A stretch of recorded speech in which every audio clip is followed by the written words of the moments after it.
अस्सलामुअलैकुम नाज़रीन, मैं मोहम्मद असलम हुसैन सियासत की खबरों में आप सबका इस्तकबाल करता हूँ। आज 2 अप्रैल 2024 है। इस्लामिक तारीख के हिसाब से आज 22 रमज़ान मुबारक 1445 हिजरी है। पेश है आज की कुछ अहम खबरें। दिल्ली के वज़ीर आला अरविंद केजरीवाल को 10 दिन की ईडी तहवील के बाद पीएमएलए कोर्ट ने 15 दिन की अदालती तहवील में भेज दिया है, जिसके बाद इन्हें तिहाड़ जेल मुंतकिल कर दिया गया। इनकी जेल मुंतकली पर बरहमी का इजहार करते हुए इनकी अहलिया सुनीता केजरीवाल ने इसे आमेराना करार दिया और उम्मीद जाहिर की कि अवाम इसका जवाब देंगे।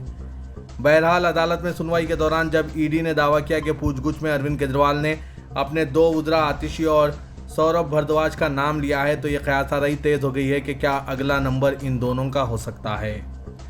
दूसरी तरफ केजरीवाल ने कहा है कि वज़ीर-ए-आज़म जो कर रहे हैं वो मुल्क के लिए अच्छा नहीं है। इसके साथ ही उन्होंने ऐलान किया कि वो अपने ओहदे से इस्तीफ़ा नहीं देंगे। ईडी तहवील की मुद्दत पूरी होने के बाद वज़ीर आला को रोज़ एवेन्यू कोर्ट में पेश किया गया। ईडी के मुताबिक जांच में केजरीवाल ने कहा है कि विजय नैयर मुझे नहीं, आतिशी और भारद्वाज को रिपोर्ट करता था। ईडी का यह भी कहना है कि हमने पूछगछ के दौरान शराब घोटाले में शामिल लोगों के खिलाफ सबूत भी पेश किए, साथ ही विजय नैयर और केजरीवाल की मीटिंग के सबूत दिखाए, लेकिन केजरीवाल ने किसी भी सवाल पर कोई जवाब नहीं दिया और लाइल्मी का इजहार किया। इस खबरनामे को MS एजुकेशन की जानिब से स्पॉन्सर किया जा रहा है। At MS Education Academy, we believe in respect, integrity, diligence and motivation, the core values that guide our teaching and learning process. Join us and discover the difference that MS Education Academy can make in your child's life. MS Education Academy, preparing world-worthy individuals.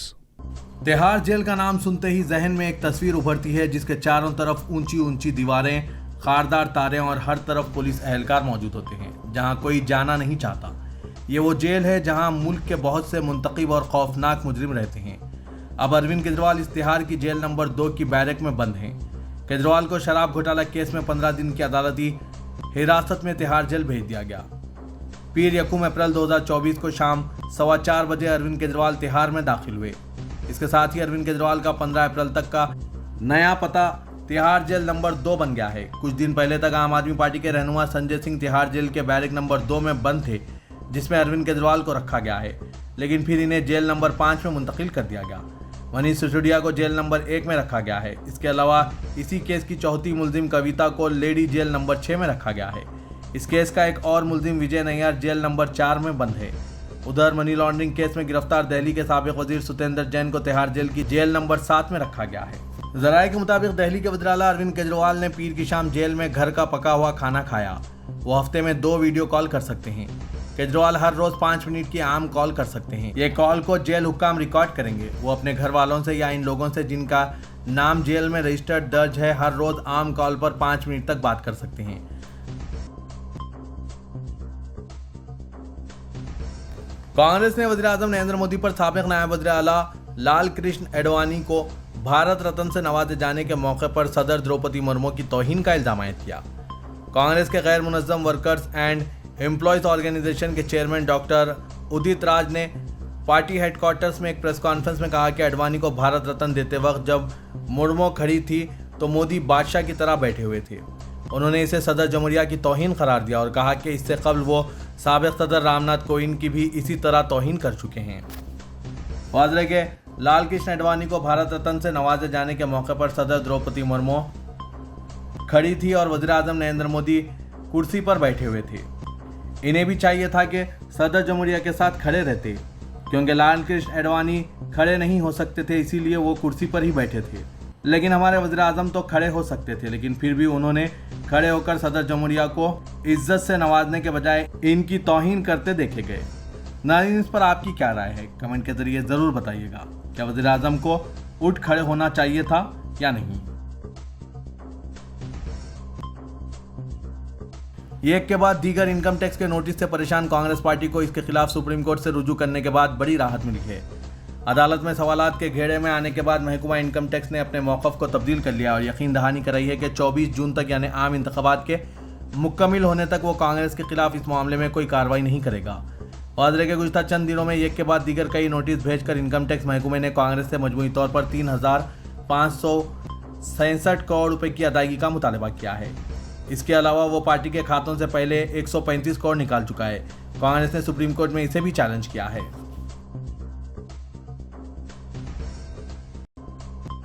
Banda jail में मुख्तार अंसारी की मौत पर उठ रहे सवालात के बीच supreme court में एक और पिटीशन दाखिल करके 2017 के बाद से हुई हर तरह की हिरासती अमवात की जांच का मुतालबा किया गया है। पिटीशन में सुप्रीम कोर्ट से अपील की गई है कि वो सीबीआई को 2017 के बाद उत्तर प्रदेश की जेलों में अमवात, कत्ल और रियासत भर में पुलिस इनकाउंटर्स में हलाकतों की जांच का हुक्म जारी करें। सुप्रीम कोर्ट में पहले ही 2017 के बाद इनकाउंटर्स की जांच के लिए पिटीशन ज़ेरे समाअत है। एडवोकेट विशाल तिवारी ने मुदाखलतकार के तौर पर इसी पिटीशन की समाअत में जेल में कत्ल और अमवात के मामले को भी शामिल करने की कोशिश की है। उन्होंने 28 मार्च को मुख्तार अंसारी की मौत पर शक व शुबे का इजहार किया है। पोस्टमार्टम रिपोर्ट में मुख्तार अंसारी की वजह से मौत हार्ट अटैक बताई गई है, मगर वो अदालतों से मुसलसिल शिकायत कर रहे थे कि इन्हें जहर दिया जा रहा है। अपनी मौत से हफ्ता भर कबल 21 मार्च को भी उन्होंने कोर्ट से जहर खुरानी और इनकी तबीयत बिगड़ने की शिकायत की थी।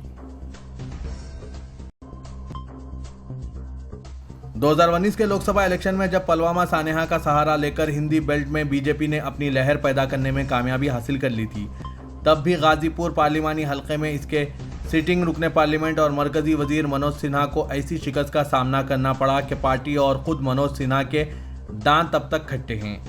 पहले 1996 में, फिर 1999 और फिर मोदी लहर के सहारे 2014 में तीसरी बार गाजीपुर पार्लिमानी हलके से लोकसभा के लिए मुंतखब हुए मनोज सिन्हा को 2019 में मुख्तार अंसारी के भाई अफजल अंसारी ने 1,19,000 वोटों से हराया था। बीएसपी के टिकट पर इलेक्शन लड़ते हुए अफजल ने 5,66,000 वोट हासिल किए थे, जबकि 3 बार इस हल्के की नुमाइंदगी कर चुके मनोज सिन्हा को 4,46,000 वोटों पर इक्तफा करना पड़ा। 2019 के पार्लिमानी इलेक्शन में उत्तर प्रदेश की 10 पार्लिमानी सीटें जीतने वाली बीएसपी चूंकि गुज़िश्ता 5 सालों में अपना सियासी असर बुरी तरह खो चुकी है, इसलिए अफजल अंसारी समाजवादी पार्टी से वाबस्ता हो गए, जिसने इन्हें गाजीपुर से टिकट भी दे दिया है। बीजेपी आमतौर पर यहां मनोज सिन्हा को टिकट देती रही है, मगर इस वक्त जबकि वो जम्मू कश्मीर के लेफ्टिनेंट गवर्नर के ओहदे पर फायज हैं, जाफरानी पार्टी को यहां से किसी ऐसे उम्मीदवार की तलाश है जो अंसारी खानदान से ये सीट छीन सके। इब्तिदा में कहा जा रहा था कि पार्टी मनोज सिन्हा के बेटे को मौका दे सकती है, मगर ऐसा नहीं हुआ। यहाँ 7वें मरहले में 1 जून को पोलिंग होनी है। बीजेपी अब तक उम्मीदवार का इंतखाब नहीं कर सकी है। वो किसी ऐसे चेहरे की तलाश में है जो अपोजिशन के खेमे में खलबली मचा सके। जाफरानी पार्टी के लिए ये चैलेंज इसलिए भी बढ़ गया है कि जिस अफजल अंसारी ने बीएसपी के टिकट पर बीजेपी के कदावर लीडर को 1,19,000 वोटों से हरा दिया था, वो अब समाजवादी पार्टी के टिकट पर इंडिया इत्तेहाद के उम्मीदवार हैं। सुप्रीम कोर्ट में ज्ञानवापी मस्जिद के तहखाने में पूजा और भोजशाला मस्जिद के सर्वे के खिलाफ दाखिल की गई पिटीशनों पर अलग अलग समाअत हुई और दोनों ही मामलात में मुस्लिम फरीक को किसी तरह की राहत देने से इनकार कर दिया। नाज़रीन, आखिर क्या वजह है जो सुप्रीम कोर्ट हमेशा मुस्लिम फरीक को किसी भी राहत देने से इनकार कर देता है? आप अपने ख्यालात से हमें कमेंट के जरिए ज़रूर वाकिफ करवाइएगा। ज्ञानवापी मस्जिद मामले में मस्जिद इंतजामिया कमेटी ने 31 जनवरी के बनारस कोर्ट के इस फैसले पर रोक लगाने के लिए सुप्रीम कोर्ट का दरवाज़ा खटखटाया था, जिसमें हिंदू फरीक को मस्जिद के तहखाने में पूजा की इजाज़त दी गई है। सिविल जज ने रिटायरमेंट से 1 रोज़ कबल यह फैसला दिया और मस्जिद कमेटी को इसे चैलेंज करने की मोहलत भी नहीं दी। नतीजा ये हुआ कि रातों रात मस्जिद के तहखाने में पूजा का इंतजाम कराया और पूजा शुरू हो गई। मस्जिद कमेटी ने फैसले के खिलाफ हाई कोर्ट से रुजू किया था, वहां भी इसे राहत नहीं मिली थी। अब वो सुप्रीम कोर्ट का दरवाजा खटखटाया, लेकिन सुप्रीम कोर्ट ने भी इन्हें राहत देने से इनकार कर दिया। मुल्क में लोकसभा इंतखाबात के पहले मरहले की तारीख करीब आ रही है और उत्तर प्रदेश में होने वाले इन इंतखाबात में सभी की नजरें मगरबी उत्तर प्रदेश की कई मुस्लिम अक्सरियती नशिस्तों पर हैं, जिनमें रामपुर, मुरादाबाद और संभल शामिल हैं, जहां मुसलमान अक्सरियत में हैं, जिनका वोटर्स का हिस्सा 23 से 42% के दरमियान है। 2019 में हुए गुज़िश्ता लोकसभा इंतखाबात में बहुजन समाज पार्टी यानी बीएसपी, समाजवादी पार्टी एसपी और राष्ट्रीय लोकदल आरएलडी के इत्तेहाद ने मुस्लिम अक्सरियती इलाके में काफ़ी शानदार कामयाबी हासिल की थी, लेकिन इस बार फार्मूला मुकम्मल तौर पर तब्दील हो गया है। उत्तर प्रदेश में जहां बीएसपी तनहा इलेक्शन लड़ रही है, वहीं मगरबी बंगाल की जाट बरादरी में असर और रसूख रखने वाली आरएलडी इस बार बीजेपी के साथ खड़ी है, जबकि एसपी कांग्रेस के साथ इत्तेहाद में इलेक्शन लड़ रही है, जो रियासत में 3 दिहाइयों से ज़्यादा अरसे से खोई हुई अपनी ज़मीन तलाश कर रही है। तमाम पार्टियां और इत्तेहाद मगरबी उत्तर प्रदेश में अपनी जीत को यकीनी बनाने के लिए हिकमत अमली बना रहे हैं, लेकिन अगर हम गुज़िश्ता कई इंतखाबात के रुझानात पर नज़र डालें तो मगरबी उत्तर प्रदेश में जीत और हार की बुनियाद पोलराइजेशन और ज़ात पात की फॉर्मुलेशन रही है। मगरबी उत्तर प्रदेश के जिन लोकसभा हलकों में मुस्लिम वोटर्स की अक्सरियत है, इनमें रामपुर, 42%, अमरोहा 32%, सहारनपुर 30%, बिजनौर, नगीना और मुरादाबाद 28-28%, मुजफ्फरनगर 27%, कैराना और मेरठ 23% और संभल 22% शामिल है। इसके अलावा बुलंदशहर, बागपत और अलीगढ़ में मुस्लिम वोटरों का हिस्सा 19% है। अगर मुस्लिम राय दहिंदगान मुत्तहिद होकर किसी एक पार्टी या इत्तेहाद को वोट देते हैं तो वह नताइज को बदलने की ताकत रखते हैं, लेकिन ऐसा शाज़ो नादीरी देखने में आया है। इसके लिए सबसे ज्यादा जिम्मेदार जमहूरियत का राग लगाने वाली नाम निहाद पार्टियां हैं। सभी पार्टियां मुस्लिम उम्मीदवार खड़े करती हैं, जिससे ये साफ हो जाता है कि फिरके का कोई भी जीत ही ना पाए। मुसलमानों को मुत्तहिद होकर एक पार्टी की तरफ जाने की जरूरत है। नाज़रीन, इस पर आपकी क्या राय है, कमेंट के जरिए जरूर बताइएगा। भारतीय जनता पार्टी ने तेलंगाना की 10 लोकसभा नशिस्तों पर कामयाबी का निशाना मुकर्रर करके शहरी इलाकों पर मुश्तमिल पार्लिमानी हलकों सिकंदराबाद, मलकाजगिरी और चवेरला पर तवज्जो मरकूज की है। गुज़िश्ता लोकसभा चुनाव में बीजेपी को 4 हल्क़े-जात निज़ामाबाद, आदिलाबाद, सिकंदराबाद और करीमनगर से कामयाबी हासिल हुई थी। इन चारों हल्क़े-जात में बीजेपी ने दही इलाकों के मुकाबले शहरी इलाकों में ज़्यादा वोट हासिल किए, जो इसकी कामयाबी में फैसलाकुन साबित हुए।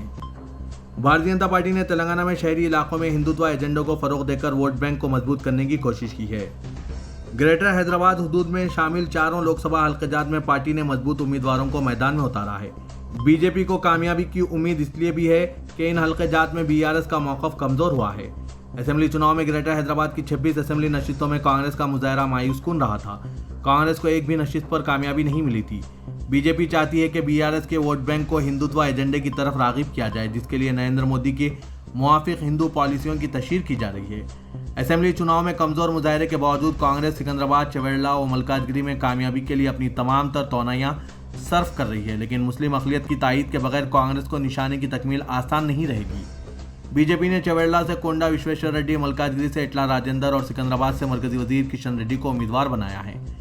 किशन रेड्डी बीजेपी के रियासती सदर हैं और सिकंदराबाद लोकसभा हल्के पर इनकी गिरफ्त मजबूत है। कांग्रेस तेलंगाना में सुप्रीम कोर्ट बेंच के क़याम के लिए मसाई करेगी और इस सिलसिले में पार्टी के इंतखाबी मंशूर में वादा किया जाएगा। तुगुड़े में 6 अप्रैल को इंतखाबी मंशूर जारी किया जाएगा, जिसमें तेलंगाना से मुतालिक वादे शामिल रहेंगे। तंजीम जदीद कानून के तहत तेलंगाना से किए गए वादों की तकमील के अलावा हैदराबाद में सुप्रीम कोर्ट बेंच के क़याम का वादा भी शामिल रहेगा। मल्लिकार्जुन खड़गे और राहुल गांधी इंतखाबी मंशूर जारी करेंगे। तेलंगाना मंशूर कमेटी के रुकन श्याम मोहन के मुताबिक तेलंगाना अवाम से किए गए वादे, जिनमें वरंगल एयरपोर्ट को अस्त्री बनाना और दीगर अजला में नए एयरपोर्ट्स का क़याम और रेलवे इंफ्रास्ट्रक्चर को बेहतर बनाना शामिल है। कमेटी के सदर नशीन डी श्रीधर बाबू ने 2 अप्रैल को मंशूर कमेटी का इजलास तलब किया है, जिसमें इंतखाबी मंशूर उमूर को खतियत दी जाएगी। ऑल इंडिया कांग्रेस कमेटी ने उत्तर प्रदेश में लोकसभा के पहले मरहले के इंतखाबात के लिए स्टार कैंपेनर्स की फहरिस्त जारी की। 19 अप्रैल को उत्तर प्रदेश में पहले मरहले का इलेक्शन होगा, जिसके लिए 40 कायदीन पर मुश्तमिल स्टार कैंपेनर्स की फहरिस्त तैयार की गई। स्टार कैंपेनर्स में सदर कांग्रेस मल्लिकार्जुन खड़गे, सोनिया गांधी, राहुल गांधी, प्रियंका गांधी, सलमान खुर्शीद, मीरा कुमार, सुखविंदर सिक्कू, सिद्धारामैया, DK शिव कुमार, अशोक गहलोत, दिग्विजय सिंह, सचिन पायलट, तेलंगाना के वज़ीर आला रेवंत रेड्डी, इमरान प्रताप गिरी, राज बब्बर, इमरान मसूद, अफजल, नदीम जावेद, तौक़ीर आलम, अलका लांबा और दीगर कायदीन शामिल है। उत्तर प्रदेश में स्टार कैंपेनर के तौर पर तेलंगाना के वज़ीर आला रेवंत रेड्डी की शमूलियत अहमियत की हामिल है। रेवंत रेड्डी को इनकी मकबूलियत और हिंदी में तकरीर की सलाहियत के सबब उत्तर प्रदेश में मुहिम में शामिल किया गया है। मुसलमान रमज़ान के मामूलात और तक़वे को रमज़ान के बाद भी बरकरार रखें, तभी रमज़ान हमारे लिए समरावर साबित हो सकता है। इन ख़यालात का इजहार जनाब आमिर अली खान, न्यूज़ एडिटर, रोज़नामा सियासत ने मुस्तक़िर महबूबनगर के JJR गार्डन में मुनक़िदा एक बड़ी दावत इफ्तार के मौके पर मुखातिब करते हुए किया। दावत का एहतमाम मुमताज़ समाजी कारकुन ज़फ़रुल्लाह सिद्दीकी ने किया था। न्यूज़ एडिटर सियासत ने अपनी बात जारी रखते हुए कहा कि जिस तरह रमज़ान में अल्लाह की रज़ा के लिए अल्लाह ताला के अहकामात की और शरई हुदूद की मुकम्मल पाबंदी करते हैं, अगर इस सिलसिले को हम रमज़ान के बाद भी जारी रखें तो सारी ज़िंदगी रोज़े के मुमासिल हो जाएगी। उन्होंने कहा कि कुरान मजीद एक मुकम्मल दस्तूर हयात है और अगर हम इसको पढ़ें और समझें तो अपनी सारी ज़िंदगी इस दस्तूर के मुताबिक गुजरेगी। जनाब आमिर अली खान ने कहा कि हमें कुरान मजीद को तर्जुमा और तफसीर के साथ पढ़ना होगा और इस अजीम किताब के पैगाम को गैरों तक पहुँचाना होगा और ये क़यामत तक आने वाले मुसलमानों की जिम्मेदारी है।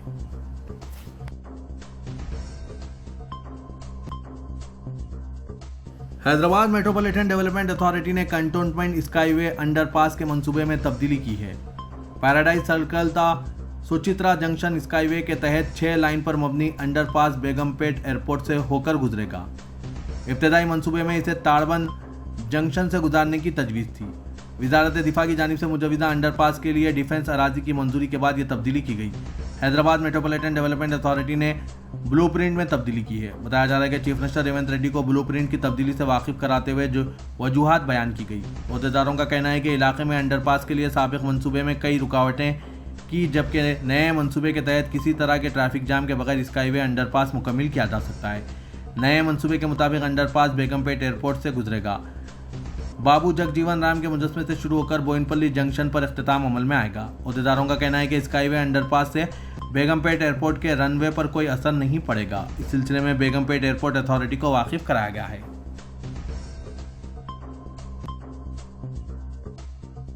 हैदराबाद सिटी पुलिस की जानिब से ऊंची आवाज़ के साइलेंसर्स की तब्दीली और इस तरह के गैर कानूनी साइलेंसर्स की हौसला अफजाई करने वालों के खिलाफ कार्रवाई की जा रही है।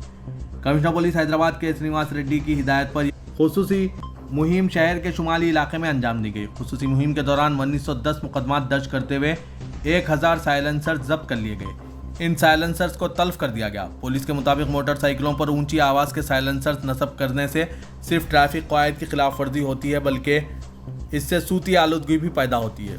इन साइलेंसर्स की ऊंची आवाज़ या शोर से सूती आलूदगी में इजाफा हो रहा है। पुलिस के मुताबिक कई नौजवान अपनी मोटरसाइकिलों पर प्रेशर हॉर्न और तब्दील शुदा ऊंची आवाज़ के साइलेंसर्स लगाते हैं। मसरूफ तरीन सड़क पर जब ऐसे अफराद की जानिब से हॉर्न बजाया जाता है तो लोग परेशान हो जाते हैं और तवाज़ुन खो जाने के नतीजे में इनके खतरे से दो चार होने का भी खदशा होता है।